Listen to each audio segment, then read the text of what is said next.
All-wheel drive had proven an advantage on dirt, but would it work on pavement? The high-banked Talladega Speedway.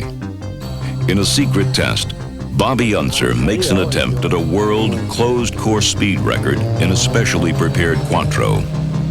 Despite the aerodynamic disadvantage of the boxy four-door sedan, he breaks 200 miles per hour and sets 10 new international speed records.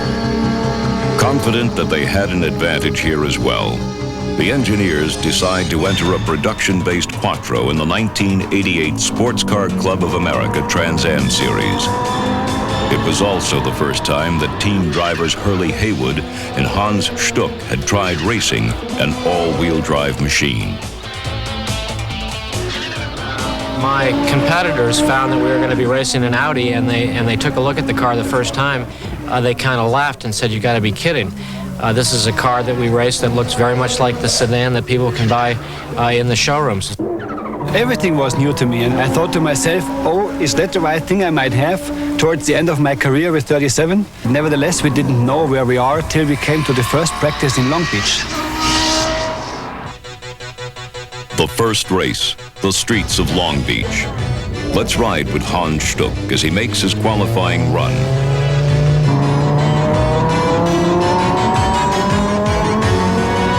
Five-cylinder turbocharged Quattro is no match for the more powerful V8s on the straightaways.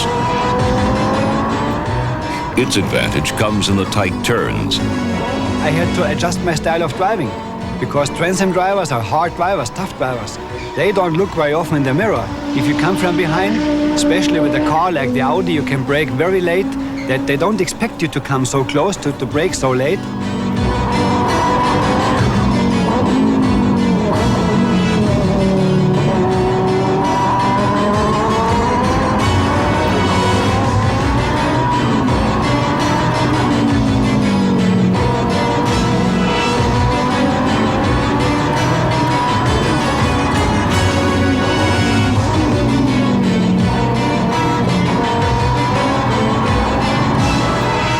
By the way, was good for fourth starting position.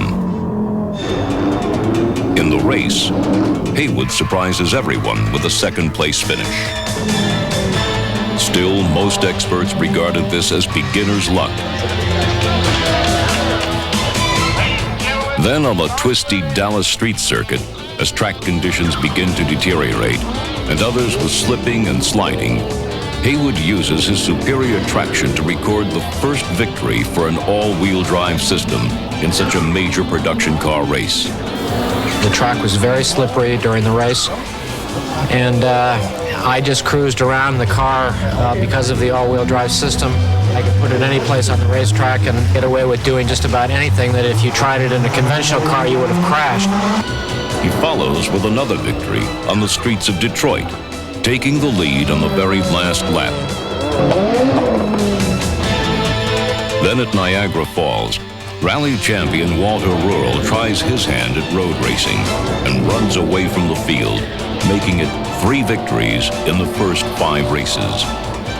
Meanwhile, Hans Stuck, one of the fastest men in the world in a rear-wheel drive race car, was still struggling to come to grips with the all-wheel drive system. Sooner or later, I thought I have to win a race. Audi is paying me a lot of money, so I look like a fool. I got to win a race now. Suddenly, he figured it all out and went on a tear. First place Cleveland. First place Brainerd. A victory at the Meadowlands. His secret? It's a left foot braking. You have this turbo lag, you know. When you go off the throttle and you go back on again, it takes a little while before the turbine builds up some pressure.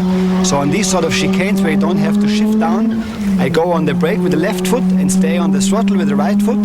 So I still have my boost pressure. And then when I leave the brake off, the car moves forward like a skyrocket. That's what it's all about. Mid-Ohio. Rain.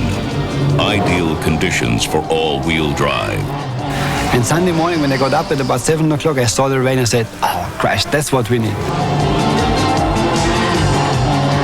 With the others struggling to just stay on the rain-slicked track, Stuck enjoys a Sunday drive.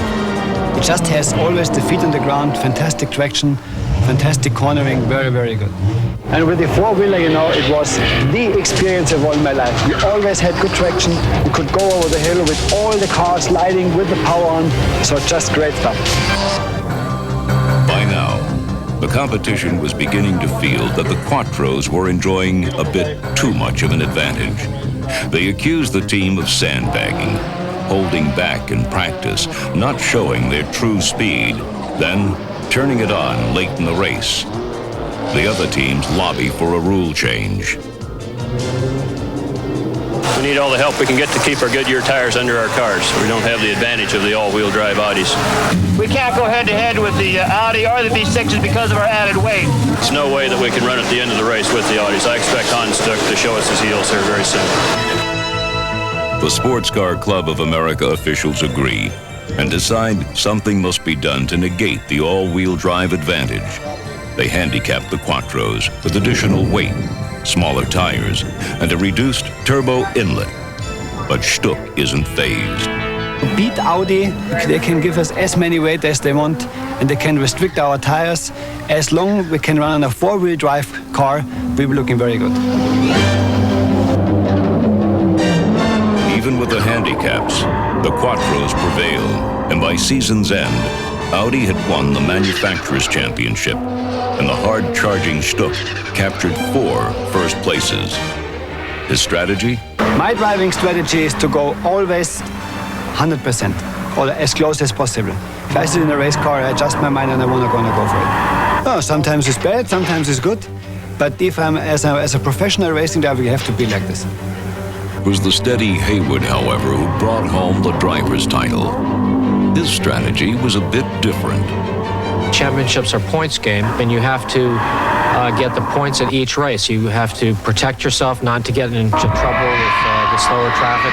And I found that it was very beneficial for me to make my move in the latter part of the race, protect my car, keep it in good condition, and then make a charge in the latter part of the stages. My 2 teammates, Hans and Walter, would do the charging for me, and in many cases they wore the competition out.